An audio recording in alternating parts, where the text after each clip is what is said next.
Informasi pertama pemirsa, kebakaran terjadi di kawasan Mampang Perapatan, Jakarta Selatan. Belasan bangunan terbakar diduga akibat korsleting listrik.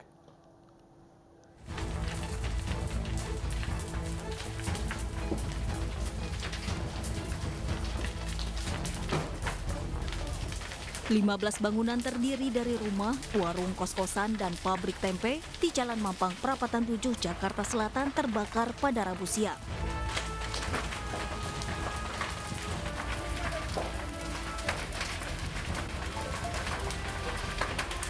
Petugas damkar bersama warga bahu-membahu memadamkan api agar api tidak semakin merembet ke bangunan lainnya.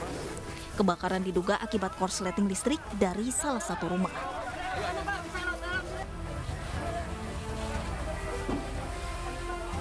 Berasal dari korslet listrik. Oh, itu dari rumah atau apa bang yang kebakar? Rumah, itu dari rumah. Oh, rumah. Ini yang kebakar rumah aja atau ada yang lain bang? Itu sebagian warteg, kontrakan, kos-kosan, sama pabrik tempe habis semua. Ada bengkel-bengkel juga. Tahu nggak bang jumlahnya ada berapa bang? Apa rumahnya? Ya sekitar ada 15 rumah. Kobaran api akhirnya berhasil dipadamkan setelah 15 unit mobil damkar diterjunkan. Tidak ada korban jiwa dalam peristiwa kebakaran ini, sementara kerugian materi diperkirakan mencapai ratusan juta rupiah. Dari Jakarta, Helmi Sejangbati, iNews melaporkan. Masih dari ibu kota, pemirsa, petugas SAR gabungan akhirnya berhasil menemukan seorang remaja yang hilang tenggelam di aliran anak kali Semanan Cengkareng, Jakarta Barat. Pencarian korban sempat dihentikan pada Selasa malam.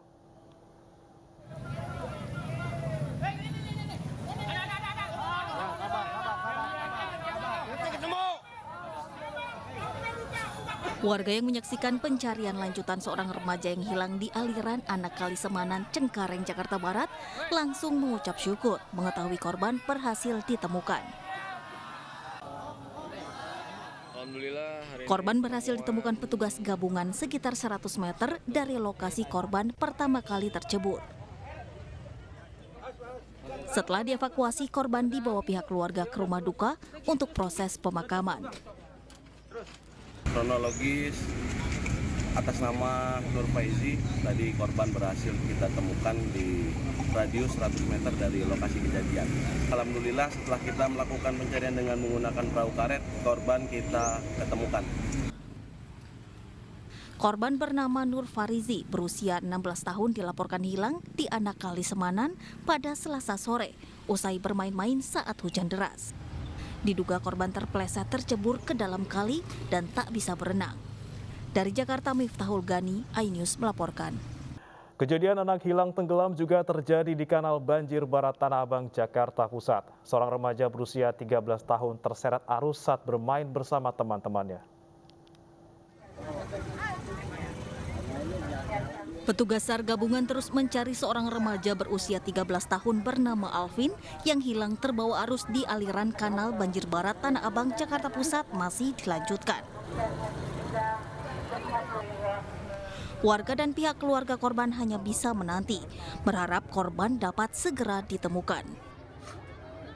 Peristiwa hilangnya Alvin berawal saat korban bersama dua rekannya asik bermain di aliran kali.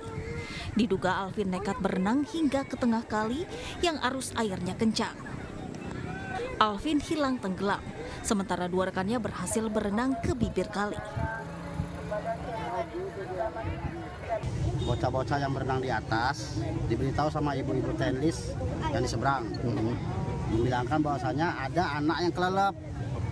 Jadi bocah di seberang tuh langsung ke lokasi tempat anak-anak atau temannya yang berenang di sini di bawah. Setelah sampai di bawah, ternyata anak yang dua orang, itu 3 orang mereka. 2 orang kabur, panik, yang 1 orang tadi kelelep. Setelah dilihat tadi itu baju korban yang diaduga korban diambillah sama temannya yang berenang di atas. Mereka tahu nih baju siapa. Baju korban yang namanya Alvin tadi. Petugas SAR gabungan mencari korban hingga ke radius 20 meter. Hingga Rabu sore, korban belum ditemukan dan proses pencarian akan kembali dilanjutkan Kamis pagi. Dari Jakarta, Rani Sanjaya, iNews melaporkan. Minibus yang membawa rombongan keluarga terguling akibat menabrak bagian belakang truk di kilometer 91 Tol Cipali. Akibat insiden ini, 1 penumpang minibus tewas di lokasi kejadian dan 5 penumpang lainnya luka-luka.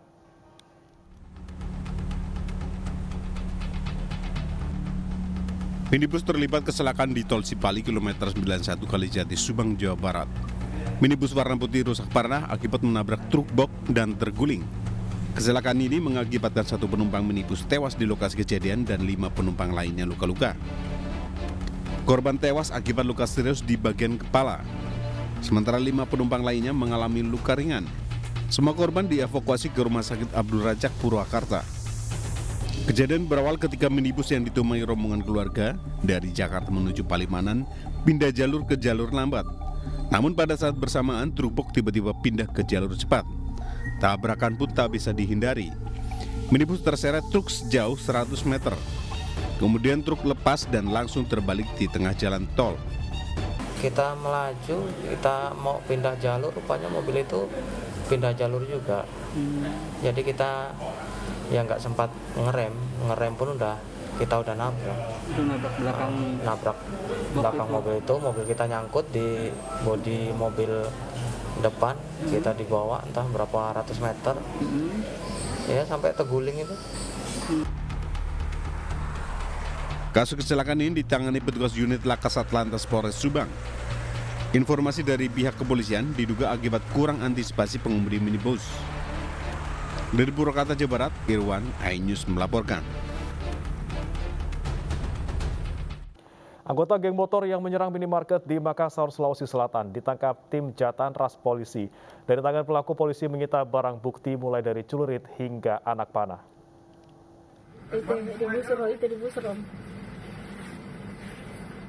Penyerangan anggota geng motor di minimarket yang berada di Jalan Gunung Merapi, Makassar, Sulawesi Selatan terekam CCTV. Para pelaku membawa sejumlah benda tajam seperti celurit dan busur panah. 1 karyawan minimarket menjadi korban penganiayaan. Berdasarkan rekaman CCTV, polisi menangkap 39 anggota geng motor yang sering beraksi pada malam hari. Para pelaku ditangkap di Jalan Sungai Limboto, Makassar. Saat penangkapan, polisi menyita berbagai senjata tajam celurit, anak panah, hingga petasan. Awalnya kita melakukan upaya penangkapan terhadap pelaku pembusuran di Alfamart. Namun waktu kita melakukan penangkapan geng motor ini, ya, geng motor Borderex ini kita dapatkan karena beberapa di antara mereka juga ikut, namun pelaku utama kita masih lakukan upaya penangkapan yang belum kita dapatkan sampai sekarang. Petugas dari Polsek Ujung Pandang menahan 39 geng motor untuk diperiksa terkait kasus penyerangan. Dari Makassar, Sulawesi Selatan, Andi Dery Sunggu, iNews melaporkan. Penyaluran bantuan sosial tidak transparan, ratusan mahasiswa berunjuk rasa. Pendemo berusaha terobos barikade polisi untuk masuk gedung Dewan Sampang. Itu tidak nyampe dengan 600.000. Nah ini persoalannya Bapak. Pergerakan mahasiswa Islam Indonesia kembali berdemo di depan kantor DPRD Sampang, Jawa Timur. Pendemo berusaha menerobos pagar gedung Dewan yang dijaga ketat petugas kepolisian. Pendemo terus merangsek masuk ke dalam gedung namun tak kunjung dibuka. Bahkan polisi berusaha memblokade dari dalam halaman gedung Dewan. Massa ingin mempertanyakan penyaluran bantuan sosial sebesar Rp600.000 tiap penerima manfaat diganti telur dan beras oleh panitia yang harganya hampir 2 kali lipat. Setelah beberapa saat akhirnya anggota Dewan bersedia menemui pendemo dan berjanji akan menyelesaikan persoalan penyaluran bansos yang tidak transparan dan terkesan dipermainkan oleh oknum kepala desa karena sudah banyak aduan masyarakat yang tidak sesuai dalam menerima BPNT bansos.